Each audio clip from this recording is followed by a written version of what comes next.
ಸ್ಟಾಲಿನ್ಗೆ ಭಾಷೆಯ ಚಾಟಿ ಏಟು ಬೀಸಿದ ಅಮಿತ್ ಶಾ. हम दक्षिण की भारत की भाषाओं के विरोधी हैं, कोई राज्य की भाषा के विरोधी कैसे हो सकते हैं? हम भी तो वहीं से आते हैं. ತಮಿಳುನಾಡಿನ ರಾಜಕಾರಣವನ್ನ ರೂಪಿಸಿರೋದೇ ಅಲ್ಲಿನ ಭಾಷಾ ರಾಜಕಾರಣ. ಸಾಣೆ ಹಿಡಿದುಕೊಂಡು ಕೇಂದ್ರದತ್ತ ಬೊಟ್ಟು ಮಾಡ್ತಿದ್ದಾರೆ ಸ್ಟಾಲಿನ್. ಸ್ಟಾಲಿನ್ ರಾಜಕಾರಣದ ಹಿಪೋಕ್ರಸಿಯನ್ನ ಬಟಾಬೈಲು ಮಾಡಿದ ಅಮಿತ್ ಶಾ. ಕಾಂಗ್ರೆಸ್ ಸರ್ಕಾರದ ಕಾಲದಿಂದಲೂ ಇದೆ ತ್ರಿಭಾಷಾ ಸೂತ್ರ. ನೀವಿನ್ನೂ ಅದೇ ಹಳೆ ಕತ್ತಿನಿ ಹಿಡ್ಕೊಂಡು ಚೂಪ್ ಮಾಡ್ಕೊಂಡು ಹೋಗ್ತಿದ್ದೀರಾ ಸ್ಟಾಲಿನ್. ಭಾಷೆ ಹೇರಿಕೆನೇ ಇಲ್ಲ ಅಂತ ಅಂದ್ಮೇಲೆ ಯಾಕೆ ಹೇರಿಕೆ ಮಾಡ್ತಿದ್ದೀರಾ ಅಂತ ಪ್ರಾಜೆಕ್ಟ್ ಮಾಡ್ತಿದ್ದೀರಾ. ಇದರಲ್ಲೇ ನಿಮ್ಮ ಅಜೆಂಡಾದ ಬಗ್ಗೆ ಸಂಶಯ ಬರೋದು. ನಮಸ್ಕಾರ ವೀಕ್ಷಕರೇ. ತಮಿಳುನಾಡು ವಿಧಾನಸಭಾ ಎಲೆಕ್ಷನ್ಗೆ ಇನ್ನೊಂದು ವರ್ಷ ಬಾಕಿ ಇದೆ. ಅಷ್ಟರಲ್ಲಾಗ್ಲೇ ಸ್ಟಾಲಿನ್ ಅವರು ಚುನಾವಣಾ ಕಣಕ್ಕೆ ತಾವು ಯಾವ ಆಯುಧವನ್ನ ತೆಗೆದುಕೊಂಡು ಹೋಗ್ಬೇಕು ಅಂತ ಈಗಾಗ್ಲೇ ಗುರುತಿಸಿಕೊಂಡಿದ್ದಾರೆ. ಅದನ್ನ ಸಾಣೆ ಹಿಡ್ಕೊಂಡು ಮೊನಚು ಮಾಡಿಕೊಳ್ತಿದ್ದಾರೆ. ಅದುವೇ ಭಾಷೆಯಾಸ್ತ್ರ.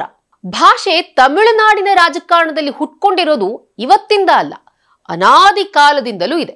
ತಮಿಳುನಾಡಿನ ರಾಜಕಾರಣವನ್ನ ರೂಪಿಸಿರೋದೇ ಅಲ್ಲಿನ ಭಾಷಾ ರಾಜಕಾರಣ. ಆಯುಧ ಹಳೆದೇನೆ. ತಮ್ಗೆ ಯಾವ್ಯಾವಾಗ ಬೇಕೋ ಆಗಾಗ ಅದನ್ನ ಹಿಡ್ಕೊಂಡು ಶಾರ್ಪ್ ಮಾಡಿಕೊಳ್ತಿರ್ತಾರೆ. ಈಗ ಎಲೆಕ್ಷನ್ ಹತ್ರ ಬರ್ತಾ ಇದೆ. ಈಗ ಅದನ್ನ ಸಾಣೆ ಹಿಡಿದುಕೊಂಡು ನೀವು ಭಾಷಾ ಹೇರಿಕೆ ಮಾಡ್ತಾ ಇದ್ದೀರಾ ಅಂತ ಹೇಳಿ ಕೇಂದ್ರದ ವಿರುದ್ಧ ಬೊಟ್ಟು ಮಾಡಿ ತೋರಿಸ್ತಿದ್ದಾರೆ ಸ್ಟಾಲಿನ್. ಇವರ ಈ ರೀತಿ ರಾಜಕಾರಣಕ್ಕೆ ನಿನ್ನೆ ಅಮಿತ್ ಶಾ ಅವರು ಕೊಟ್ಟಿರೋ ಉತ್ತರ ಇದೆಯಲ್ಲ, ಇವರ ಹೊಸದಾದ ಮೊನಚಾದ ಆಯುಧವನ್ನ ಮೊಂಡು ಮಾಡುವಷ್ಟು ಬಿಸಿಯಾಗಿದೆ. ಅಷ್ಟೊಂದು ಖಡಕ್ಕಾಗಿ ರಾಜ್ಯಸಭೆಯಲ್ಲಿ ಉತ್ತರವನ್ನ ಕೊಟ್ಟಿದ್ದಾರೆ ಕೇಂದ್ರ ಗೃಹ ಸಚಿವ ಅಮಿತ್ ಶಾ. ಅದೇನು ಅಂತ ಒಮ್ಮೆ ಅಮಿತ್ ಶಾ ಅವರ ಈ ಮಾತನ್ನ ಕೇಳೋಣ. ಆಮೇಲೆ ಒಂದಿಷ್ಟು ವಿಚಾರಗಳ ಬಗ್ಗೆ ಮಾತನಾಡ್ತಾ ಹೋಗೋಣ. राज्य में किसी भी नागरिक हो, मुख्यमंत्री हो, मंत्री हो, सांसद हो, उसके साथ उसकी भाषा में ही पत्र व्यवहार करने वाला हूँ. ये स्थिति हम दक्षिण की भारत की भाषाओं के विरोधी हैं, कोई राज्य की भाषा के विरोधी कैसे हो सकते हैं? हम भी तो वहीं से आते हैं. मैं भी गुजरात से आता हूँ, निर्मला जी तमिलनाडु से आते हैं. ಅಮಿತ್ ಶಾ ಅವರು ಇಲ್ಲಿ ಸ್ಪಷ್ಟವಾಗಿ ಹೇಳಿದ್ದಾರೆ, ನಾವು ಯಾವುದೇ ರಾಜ್ಯದ ಮೇಲೆ ಹಿಂದಿ ಹೇರಿಕೆ ಮಾಡ್ತಾ ಇಲ್ಲ. ಆಯಾ ರಾಜ್ಯದ ಜೊತೆಗೆ ಡಿಸೆಂಬರ್ ನಂತರ ಅದೇ ಭಾಷೆಗಳಲ್ಲಿ ನಾವು ಸಂವಹನವನ್ನ ನಡೆಸ್ತೀವಿ, ಪತ್ರ ವ್ಯವಹಾರವನ್ನ ಮಾಡ್ತೀವಿ ಅಂತ ಅನ್ಕೊಂಡು. ಇದು ಒಂದು ಪಾರ್ಟ್ ಅಷ್ಟೇ. ಇನ್ನು ವಿವರವಾಗಿ ನೋಡೋದಿದ್ರೆ ಅಮಿತ್ ಶಾ ಅವರ ಮಾತಿನ ಮೊನಚು, ಮಾತಿನ ಬಾಣ ಏನಿದೆಯಲ್ಲ, ಅದು ನೇರವಾಗಿ ಡಿಎಂಕೆಗೆ ತಾಗುವಂತಿದೆ. ಭಾಷೆಯ ಹೆಸರಿನಲ್ಲಿ ಡಿಎಂಕೆ ರಾಜಕಾರಣವನ್ನ ಮಾಡ್ತಾ ಇದೆ. ತಮ್ಮ ಭ್ರಷ್ಟಾಚಾರವನ್ನ ಮುಚ್ಚಿಕೊಳ್ಳೋದಕ್ಕೆ ಈ ರೀತಿ ಭಾಷೆಯ ಅಸ್ತ್ರವನ್ನ ಪ್ರಯೋಗಿಸ್ತಿದ್ದಾರೆ. ಭಾಷೆಯ ಆಧಾರದ ಮೇಲೆ ಇವರು ದೇಶವನ್ನ ಇಬ್ಬಾಗ ಮಾಡ್ತಿದ್ದಾರೆ. ಇನ್ನು ಮುಂದುವರೆದು ಮಾತನಾಡಿದಂತ ಅಮಿತ್ ಶಾ ಅವರು, ಭಾರತದ ಒಂದೊಂದು ಭಾಷೆಯೂ ಕೂಡ ಭಾರತದ ಸಂಸ್ಕೃತಿಯ ಆಭರಣ ಇದ್ದ ಹಾಗೆ. ಅಂದ ಮೇಲೆ ನಾವ್ ಯಾಕೆ ದಕ್ಷಿಣ ಭಾರತದ ಭಾಷೆಯನ್ನ ವಿರೋಧ ಮಾಡ್ತೀವಿ ಅಂತ ಕೇಳಿದ್ರು. ಸೊ ಡಿಎಂಕೆ ಸರ್ಕಾರ ಖಡಕ್ಕಾಗಿ ಕೇಳಿದ್ರು, ಇಷ್ಟೊಂದು ಭಾಷೆ ಅಂತ ಮಾತನಾಡ್ತಿರಲ್ಲ, ತಮಿಳುನಾಡಿನಲ್ಲಿ ನೀವು ಮೆಡಿಕಲ್ ಮತ್ತು ಎಂಜಿನಿಯರಿಂಗ್ ಶಿಕ್ಷಣವನ್ನ ಇಲ್ಲಿವರೆಗೂ ಕೂಡ ತಮಿಳು ಭಾಷೆಯಲ್ಲಿ ಯಾಕೆ ಮಾಡೋದಕ್ಕೆ ಸಾಧ್ಯ ಆಗ್ಲಿಲ್ಲ? ಒಂದು ವೇಳೆ ನಮ್ಮ ಸರ್ಕಾರ ಏನಾದ್ರೂ ಬಂತು ತಮಿಳುನಾಡಲ್ಲಿ ಅಂತ ಅಂದ್ರೆ ನಾವು ಎಂಜಿನಿಯರಿಂಗ್ ಮತ್ತು ಮೆಡಿಕಲ್ ಎರಡೂ ಶಿಕ್ಷಣವನ್ನು ಕೂಡ ತಮಿಳುನಾಡಿನಲ್ಲಿ ಮಾಡ್ತೀವಿ. ಭಾಷೆಯ ವಿಷ ಬೀಜ ಬಿತ್ತುವವರಿಗೆ ಇದು ನಮ್ಮ ಸಂದೇಶ ಅಂತೇಳಿ ಖಡಕ್ಕಾಗಿ ರಿಪ್ಲೈ ಕೊಟ್ಟಿದ್ದಾರೆ. ಸೊ ಸ್ಟಾಲಿನ್ ಒಟ್ಟಾರೆಯಾಗಿ ಈ ಒಂದು ಭಾಷೆ, ಹಿಂದಿ ಭಾಷೆ ಪ್ರಯೋಗ ಅನ್ನೋದನ್ನ ಭ್ರಷ್ಟಾಚಾರ ಮುಚ್ಚಿಕೊಳ್ಳೋದಕ್ಕೆ ರಾಜಕೀಯ ಅಸ್ತ್ರವನ್ನಾಗಿ ಬಳಸ್ಕೊಳ್ತಿದ್ದಾರೆ ಅಂತ ಹೇಳಿ ಅಮಿತ್ ಶಾ ಅಕ್ಷರಶಃ ಸಿಡಿದೆದ್ರು. ಈಗ ಮುಖ್ಯವಾದ ವಿಚಾರ ಏನಪ್ಪಾ ಅಂತ ಅಂದ್ರೆ, ಒಂದು ಕಡೆ ಅಮಿತ್ ಶಾ ಅವರು ಹೇಳಿರೋ ಈ ಮಾತಿದೆಯಲ್ಲ, ಏನು ತಮಿಳುನಾಡಲ್ಲಿರುವಂತಹ ಬಿಜೆಪಿ ಲೀಡರ್ ಅಣ್ಣಾಮಲೈ ಮಾಡ್ತಿರುವಂತಹ ಯುದ್ಧ ಇದೆಯಲ್ಲ, ಇವೆರಡೂ ಕೂಡ ಸ್ಟಾಲಿನ್ ಹಾಗೂ ತಮಿಳುನಾಡು ರಾಜಕಾರಣದ ಹಿಪೋಕ್ರಸಿಯನ್ನ ಬಯಲು ಮಾಡಿದೆ. ಅಫ್ಕೋರ್ಸ್ ಇಷ್ಟು ವರ್ಷ ತಮಿಳುನಾಡಿನಲ್ಲಿ ಹಿಂದಿ ಹೇರಿಕೆ ವಿರುದ್ಧ ಏನು ಹೋರಾಟ ಆಯ್ತಲ್ಲ, ಕರ್ನಾಟಕ ಸೇರಿದಂತೆ ಬೇರೆ ರಾಜ್ಯಗಳಲ್ಲೂ ಕೂಡ ಹಿಂದಿ ಅಷ್ಟೊಂದು ಇಂಪ್ಲಿಮೆಂಟ್ ಆಗಿಲ್ಲ. ಇದನ್ನ ನಾವು ಒಪ್ಕೋಬಹುದು, ಒಪ್ಕೊಳ್ಳೇಬೇಕಾಗುತ್ತೆ, ನೋ ಡೌಟ್ ಅಬೌಟ್ ದ್ಯಾಟ್. ಆದ್ರೆ ಹೊಸದಾಗಿ ಇದನ್ನ ಮೋದಿ ಸರ್ಕಾರವೇ ಮಾಡ್ತಾ ಇದೆ, ಹಿಂದಿ ಹೇರಿಕೆನ ಬಿಜೆಪಿ ಸರ್ಕಾರವೇ ಮಾಡ್ತಾ ಇದೆ ಅಂತ ಹೇಳಿ ಸ್ಟಾಲಿನ್ ಏನು ಪ್ರಾಜೆಕ್ಟ್ ಮಾಡ್ತಿದಾರಲ್ಲ, ದ್ಯಾಟ್ ಈಸ್ ಹಿಪೋಕ್ರಸಿ. ಯಾಕಂದ್ರೆ ಈ ಹಿಂದಿ ಪ್ರಚಾರವನ್ನ ಪ್ರಾರಂಭ ಮಾಡಿದ್ದು ಮಹಾತ್ಮ ಗಾಂಧೀಜಿಯವರು, ನೆಹರು ಸರ್ಕಾರದಲ್ಲೂ ಕೂಡ. ಅದಕ್ಕೂ ಮೊದಲೇನೆ 1918ರಲ್ಲಿ ದಕ್ಷಿಣ ಭಾರತ ಹಿಂದಿ ಪ್ರಚಾರ ಸಭೆ ಅನ್ನೋದನ್ನ ಸ್ಥಾಪನೆ ಮಾಡಿದ್ದು ಗಾಂಧೀಜಿ. ಅಂದ್ರೆ ದಕ್ಷಿಣ ಭಾರತದಲ್ಲಿ ಹಿಂದಿಯನ್ನ ಪ್ರಮೋಟ್ ಮಾಡಬೇಕು ಅನ್ನೋ ಉದ್ದೇಶದಿಂದ. ಕರ್ನಾಟಕ ಸೇರಿದಂತೆ ಬೇರೆ ಬೇರೆ ರಾಜ್ಯಗಳಲ್ಲಿ ಪರೀಕ್ಷೆಗಳು ನಡೀತಾ ಇದ್ವು. ಹಿಂದಿ ಪ್ರಚಾರ ಸಭೆ ಎಷ್ಟೊಂದು ಪಾಪ್ಯುಲರ್ ಆಗಿತ್ತು ಅಂತ ಹೇಳಿದ್ರೆ, ಹಿಂದಿ ಭಾಷೆಯಲ್ಲಿ ಅನೇಕ ಎಕ್ಸಾಮ್ಗಳು ಕೂಡ ಆಗಿನ ಕಾಲದಲ್ಲಿ ನಡೆದಿತ್ತು. ವೀಕ್ಷಕರೇ, ಇದನ್ನ ಸ್ಕೂಲ್ನಲ್ಲಿ ಕಲಿಸೋದಲ್ಲ, ಪರ್ಯಾಯವಾಗಿಯೇ ಇದು ನಡೀತಾ ಇತ್ತು. ಈ ರೀತಿ ಪರೀಕ್ಷೆಗಳು ನಡೀತಾ ಇತ್ತು, ಇದರಿಂದ ಕೆಲಸಗಳು ಹುಡ್ಕೊಳ್ತಿದ್ವು. ಇದನ್ನೇ ಅರಿಸ್ಕೊಂಡು ಅದೆಷ್ಟೋ ಜನ ಕೆಲಸಗಳನ್ನ ಕೂಡ ಕಂಡುಕೊಂಡಿದ್ದಿದೆ. ಇನ್ನು ತ್ರಿಭಾಷಾ ಸೂತ್ರ ಮೋದಿ ಸರ್ಕಾರ ತರ್ತಾ ಇದೆ, ಮೋದಿ ಸರ್ಕಾರ ತರ್ತಾ ಇದೆ ಅಂತ ಹೇಳಿ ಸ್ಟಾಲಿನ್ ಅವರು ಗೂಬೆ ಕೂರಿಸ್ತಿದ್ದಾರಲ್ಲ, ಇದನ್ನೂ ಕೂಡ ಮೊದಲ ಬಾರಿಗೆ ಮೋದಿ ಸರ್ಕಾರ ತಂದಿದ್ದಲ್ಲ. ಇದು ಬಂದಿದ್ದು ಕೂಡ ಕಾಂಗ್ರೆಸ್ ಕಾಲದಲ್ಲಿ 1968ರಲ್ಲಿ ಮೊಟ್ಟ ಮೊದಲ ಬಾರಿಗೆ ಇಂದಿರಾ ಗಾಂಧಿ ಸರ್ಕಾರ 3 ಲ್ಯಾಂಗ್ವೇಜ್ ಫಾರ್ಮುಲಾವನ್ನ ಜಾರಿ ಮಾಡ್ತು. ಆದ್ರೆ ಅವತ್ತಿಂದನೂ ಕೂಡ ಹಿಂದಿ ಲ್ಯಾಂಗ್ವೇಜ್ ಏನು ಕಂಪಲ್ಸರಿ ಲ್ಯಾಂಗ್ವೇಜ್ ಆಗಿರಲಿಲ್ಲ.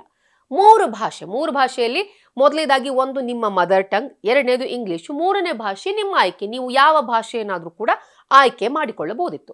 ಸೊ ಕನ್ನಡ ಸ್ಕೂಲ್ ಅಂತ ಹೇಳಿದ್ರೆ ಅಲ್ಲಿ ಮೊದಲನೇ ಭಾಷೆ ಕನ್ನಡ, ಇಂಗ್ಲಿಷ್, ಹಿಂದಿ ತೆಗೆದುಕೊಳ್ಬಹುದು. ಅದು ಅವರವರ ಆಯ್ಕೆಗೆ ಬಿಟ್ಟಿರೋದು. ಇನ್ನು ಕರ್ನಾಟಕದಲ್ಲಿರುವ ತಮಿಳು ಸ್ಕೂಲ್ಗಳಲ್ಲಿ ತಮಿಳು, ಕನ್ನಡ ಹಾಗೂ ಇಂಗ್ಲಿಷ್. ಇನ್ನು ಉರ್ದು ಸ್ಕೂಲ್ನಲ್ಲಿ ಉರ್ದು, ಕನ್ನಡ, ಇಂಗ್ಲಿಷ್. ಸೊ ಮೂರನೇ ಭಾಷೆ ಏನಿದೆಯಲ್ಲ ಅದು ನಿಮ್ಮ ಆಯ್ಕೆಗೆ ಬಿಟ್ಟಿದ್ದು.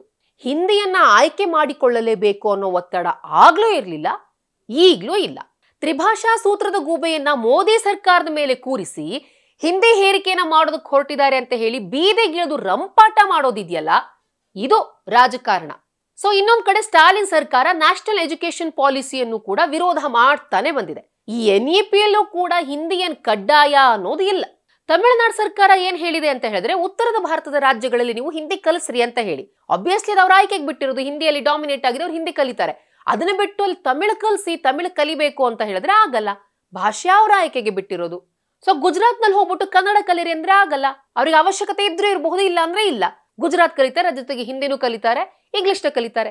ಇನ್ನು ಮಹಾರಾಷ್ಟ್ರದಲ್ಲಿ ಮರಾಠಿ ಮೇನ್ ಲ್ಯಾಂಗ್ವೇಜ್, ಮರಾಠಿ ಜೊತೆಗೆ ಇಂಗ್ಲಿಷ್ ಅನ್ನು ಕಲಿತಾರೆ, ಹಿಂದಿಯನ್ನು ಕಲಿತಾರೆ. ನಾನು ಆಗಿಂದಾನು ಹೇಳ್ತಾ ಇದ್ದೀನಿ, ತ್ರಿಭಾಷಾ ಸೂತ್ರ ಅಂತ ಹೇಳಿದ್ರೆ ಮೂರನೇ ಭಾಷೆ ಅನ್ನೋದು ಅವರವರ ಆಯ್ಕೆಗೆ ಬಿಟ್ಟಿರೋದು. ಒಂದೇ ಭಾಷೆ ಒಂದು ದೇಶದ ಐಡೆಂಟಿಟಿ ಆಗ್ಬೇಕು ಅಂತೇನಿಲ್ಲ, ಅಗ್ರೀಡ್.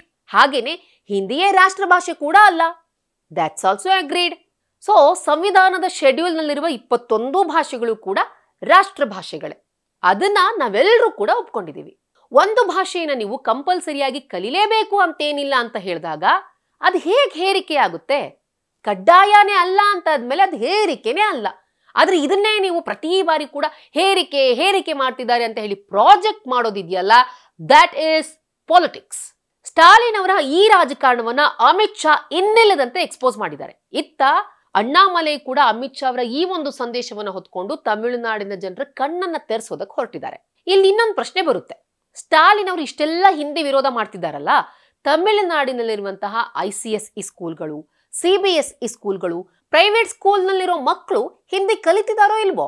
ಹಾಗಾದ್ರೆ ನಿಮ್ ವಿರೋಧ ಯಾವುದಕ್ಕೆ? ಸರ್ಕಾರಿ ಶಾಲೆಗಳಲ್ಲಿ 3 ಲ್ಯಾಂಗ್ವೇಜ್ ಫಾರ್ಮುಲಾ ಬೇಡ, ನಾವು 2 ಲ್ಯಾಂಗ್ವೇಜ್ ಫಾರ್ಮುಲಾವನ್ನ ಮಾತ್ರ ಫಾಲೋ ಮಾಡ್ತೀವಿ. ಪ್ರೈವೇಟ್ ಸ್ಕೂಲ್ನಲ್ಲಿ ಹಿಂದಿ ಕಲಿತಾರೋ ಇಲ್ವೋ ಸ್ಟಾಲಿನ್ ಅವರೇ? ಇನ್ನು ಪ್ರೈವೇಟ್ ಸ್ಕೂಲ್ಗೆ ಹೋಗೋದು ಯಾರು ಹೇಳಿ? ಮಧ್ಯಮ ವರ್ಗದವರು, ಶ್ರೀಮಂತರ ಮಕ್ಕಳು, ಅವ್ರು ಹಿಂದಿನ ಕಲಿತಿದ್ದಾರೆ. ಇನ್ನು ಸರ್ಕಾರಿ ಶಾಲೆಗೆ ಬರೋದು ಯಾರು? ಬಡವರ ಮಕ್ಕಳು. ಸೊ ನಿಮ್ಮ ಪ್ರಕಾರ ಬಡವರ ಮಕ್ಕಳು ಇನ್ನೊಂದು ಹೆಚ್ಚುವರಿ ಭಾಷೆಯನ್ನ ಕಲಿಯೋದ್ರಿಂದ ಅವರನ್ನ ನೀವು ವಂಚಿತರನ್ನಾಗಿ ಮಾಡ್ತಾ ಇದ್ದೀರಾ ಅಂತ ನಿಮ್ಗೆ ಅನ್ನಿಸ್ತಾ ಇಲ್ವಾ? ಈಗ ಸಿನಿಮಾ ಇಂಡಸ್ಟ್ರಿಗೆ ಬರೋಣ. ಇಲ್ಲಿವರೆಗೂ ಭಾರತೀಯ ಚಿತ್ರರಂಗ ಅಂತ ಅಂದ್ರೆ ಏನಂತಿದ್ರು ಹೇಳಿ? ಬಾಲಿವುಡ್ ಸಿನಿಮಾ ಇಂಡಸ್ಟ್ರಿ ಅಂದ್ರೇನೆ ಅದು ಭಾರತೀಯ ಚಿತ್ರರಂಗ ಅಂತಿದ್ರು. ಆದ್ರೆ ಇವಾಗ ಹೇಗಾಗಿದೆ? ನಮ್ಮ ಸೌತ್ ಸಿನಿಮಾ ಇಂಡಸ್ಟ್ರಿ ಏನಿದೆ ಅದು ಇಡೀ ಭಾರತೀಯ ಚಿತ್ರರಂಗವನ್ನ ಡಾಮಿನೇಟ್ ಮಾಡ್ತಾ ಇದೆ. ಕನ್ನಡ, ತಮಿಳು, ಮಲಯಾಳಂ, ತೆಲುಗು ಸಿನಿಮಾಗಳು ಇವಾಗ ಭಾರತೀಯ ಸಿನಿರಂಗವನ್ನ ಅಕ್ಷರಶಃ ಆಳ್ತಾ ಇವೆ. ನೀವು ಹೇಳೋ ಪ್ರಕಾರ ಹಿಂದಿ ಭಾಷೆಯ ಹೇರಿಕೆ ಇದ್ದಿದ್ರೆ ಇವೆಲ್ಲ ಆಗ್ತಿತ್ತಾ? ಭಾಷೆ ಅನ್ನೋದು ತನ್ನ ಕಲೆಯಿಂದ ಹರಡ್ತಾ ಹೋಗುತ್ತೆ. ಇನ್ನು ಕಾಂಗ್ರೆಸ್ ಸರ್ಕಾರ ಇದ್ದಾಗ 60ರಿಂದ 70 ವರ್ಷದಿಂದ ಹಿಂದಿ ಪ್ರಚಾರ ಸಭಾದ ಮೂಲಕ ಹಿಂದಿ ಒಂದ್ ಕಡೆ ಪಾಪ್ಯುಲರ್ ಆಗ್ತಾ ಹೋಯ್ತು. ಹಾಗೇನೆ ಶೈಕ್ಷಣಿಕ ಭಾಗವಾಗಿಯೂ ಕೂಡ ಹಿಂದಿ ಭಾಷೆಯನ್ನ ಕಲಿತಾ ಬರ್ಲಾಯ್ತು. ನೀವು ಈ ಕಡೆ ಸ್ಕೂಲ್ನಲ್ಲಿ ಹಿಂದಿ ಬೇಡ ಅಂತಿದ್ರೆ, ನಾವು 90s ಕಿಡ್ಸ್ ಎಲ್ಲ ಏನಪ್ಪಾ ಅಂತ ಹೇಳಿದ್ರೆ ಸಾಮಾನ್ಯವಾಗಿ ನಾವು ಹಿಂದಿ ಕಲ್ತಿರೋದು ಬಾಲಿವುಡ್ ಸಿನಿಮಾಗಳ ಮೂಲಕ. ಅಮಿತಾಬ್ ಬಚ್ಚನ್ ಅವರ ಆಕ್ಟಿಂಗ್ ನ ನೋಡ್ಕೊಂಡು, ಶಾರುಖ್ ಖಾನ್ ಅವರ ಆಕ್ಟಿಂಗ್ ನೋಡ್ಕೊಂಡು, ಲತಾ ಮಂಗೇಶ್ಕರ್ ಅವರ ಹಾಡನ್ನ ಕೇಳ್ಕೊಂಡು, ಮೊಹಮ್ಮದ್ ರಫಿ ಅವರ ಹಾಡನ್ನ ಕೇಳ್ಕೊಂಡು ಹಿಂದಿ ಬಂತು. ಸ್ಕೂಲಲ್ಲೇ ಹಿಂದಿ ಕಲಿಬೇಕು ಅಂತಿಲ್ಲ. ನೀವಿವಾಗ ಸ್ಕೂಲ್ನಲ್ಲಿ ಹಿಂದಿ ಬೇಡ ಅಂತಿದ್ದೀರಲ್ಲ, ಭಾಷೆಯನ್ನ ಕಲಿಯೋದು ಅವರವರ ಆಯ್ಕೆಗೆ ಬಿಟ್ಟಿರೋದು. ಸಿನಿಮಾಗಳ ಮೂಲಕವೂ ಅವರು ಹಿಂದಿ ಭಾಷೆಯನ್ನ ಕಲಿಬಹುದು. ನೀವು ಹಿಂದಿ ಹೇರಿಕೆ ಅಂತ ಹೇಳಿ ಕತ್ತಿಯನ್ನ ಮೊನಚು ಮಾಡಿಕೊಂಡು ಯುದ್ಧಕ್ಕಿಳಿದ್ರೆ ಆ ಕತ್ತಿ ನಕಲಿ ಅಂತ ಹೇಳಿ ಜನರಿಗೆ ಗೊತ್ತಾಗೋ ದಿನ ದೂರ ಉಳಿದಿಲ್ಲ. ಅದಾಗೆ ಆಗುತ್ತೆ. ನಿಮ್ಮ ಆಯುಧ ಪ್ರಸ್ತುತತೆಯನ್ನೇ ಕಳೆದುಕೊಂಡಿದೆ. ಇವತ್ತು ಬ್ಯಾಲಿಸ್ಟಿಕ್ ಮಿಸೈಲ್ಸ್ಗಳು ಬಂದಿವೆ, ಯುದ್ಧ ತಂತ್ರಗಳೇ ಬದಲಾಗಿರೋ ಕಾಲದಲ್ಲಿ ನೀವಿನ್ನೂ ಅದೇ ಹಳೇ ಕತ್ತಿನ ಹಿಡ್ಕೊಂಡು ಚೂಪ್ ಮಾಡ್ಕೊಂಡು ಹೋಗ್ತಿದ್ದೀರಾ. ಇದು ದೇಶವನ್ನ ಒಡೆಯೋ ಪ್ರಯತ್ನ ಅಂತ ಹೇಳಿ ಅಮಿತ್ ಶಾ ಅವ್ರು ಏನ್ ಹೇಳ್ತಿದಾರಲ್ಲ, ಇದು ನಿಜ ಇದ್ರೂ ಇರಬಹುದು. ಈ ಅನುಮಾನ ನಿಜ ಆಗೋದಕ್ಕೂ ಮೊದಲು ನೀವು ಈ ರೀತಿ ರಾಜಕಾರಣವನ್ನ ಬಿಟ್ಟು ಅಭಿವೃದ್ಧಿಯತ್ತ ಗಮನ ಹರಿಸಿ. ಇಲ್ಲಿ ಅಮಿತ್ ಶಾ ಅವರು ಕ್ಲಿಯರ್ ಆಗಿ ಹೇಳಿದ್ದಾರೆ, ಆಯಾ ರಾಜ್ಯದೊಂದಿಗೆ ಆಯಾ ಭಾಷೆಯಲ್ಲೇ ವ್ಯವಹರಿಸ್ತೀವಿ ಅಂತ. ಇಲ್ಲಿ ಹೇರಿಕೆನೆ ಮಾಡಲ್ಲ ಅಂತ ಅಂದಾಗ ನಿಮ್ದೇನ್ ಪ್ರಾಬ್ಲಮ್ಮು? ಬಿಟ್ ಮುಂದಕ್ಕೆ ಹೋಗ್ಬೇಕು. ಹೇರಿಕೆ ಇಲ್ಲ ಅಂತ ಹೇಳಿದ ಮೇಲೂ ಹೇರಿಕೆ ಅಂತ ನೀವು ಪ್ರಾಜೆಕ್ಟ್ ಮಾಡುವಾಗಲೇ ಇಲ್ಲೇ ನಿಮ್ಮ ಅಜೆಂಡಾದ ಬಗ್ಗೆ ಸಂಶಯ ಬರೋದು. ಈ ವಿಡಿಯೋ ಇಷ್ಟ ಆದಲ್ಲಿ ಲೈಕ್ ಮಾಡಿ, ಶೇರ್ ಮಾಡಿ, ಕಮೆಂಟ್ ಮಾಡಿ. ಹಾಗೆ ನೀವಿನ್ನೂ ನಮ್ಮ ಹೊಸದಿಗಂತ ಡಿಜಿಟಲ್ ಚಾನಲ್ನ ಸಬ್ಸ್ಕ್ರೈಬ್ ಮಾಡಿಲ್ಲ ಅಂದ್ರೆ ಈ ಕೂಡಲೇ ಸಬ್ಸ್ಕ್ರೈಬ್ ಮಾಡಿ.